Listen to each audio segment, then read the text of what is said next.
Number 733. In one of the last pictures, I am running. I am running down the street and it is dark. The street lamps are dim and the light oozes down, sickly and yellow. I can feel my heart almost bursting in my chest, the taste of something sour and unpleasant in my mouth. I'm running as fast as I can. I have to get away. The moon is a sickle moon. It looks down on me. It hangs overhead like a malformed knife. They're running behind me, and they're gaining. They're not even running hard. They spread out around me. They match their pace to mine, easily, without effort. They whisper my name.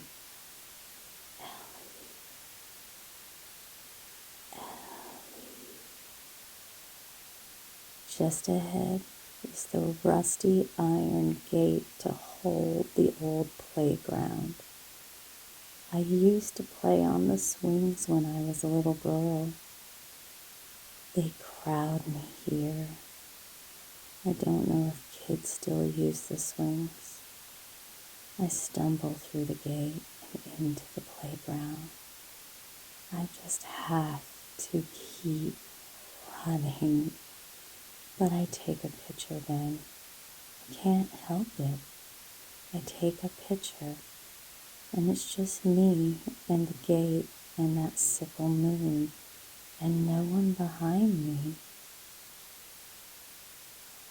I heard this story about a girl who went mad a few months ago. What girl? Her name was Ellie. She was in my year at school. I didn't see much of her after that until they found her dead at the bottom of an old playground down my street one night, just a few months ago. Oh, I'm really sorry. It's all right. I really didn't know her that well. What was funny was, when I saw her, it was only for a moment before they zipped up the bag and took her away. It was her face, see?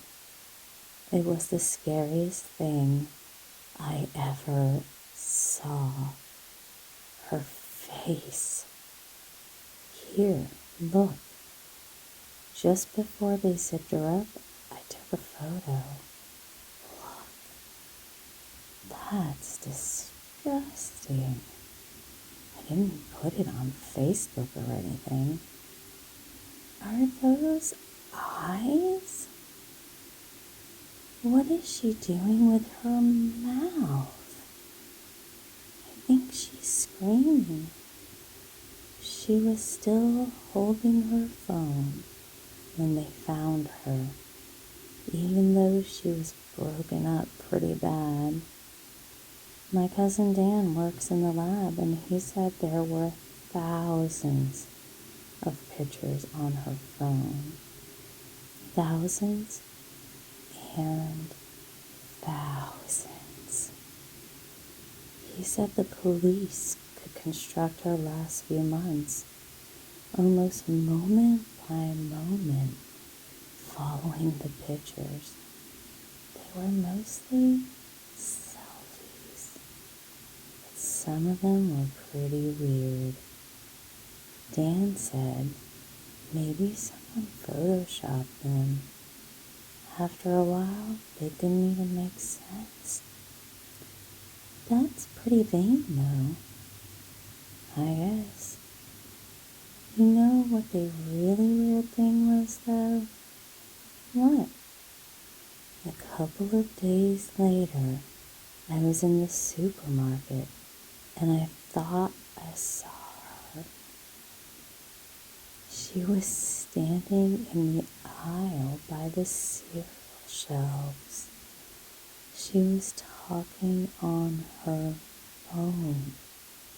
She was holding a box of crunchy nuts. I had this really queasy feeling when I saw her. I mean, it couldn't be her, right?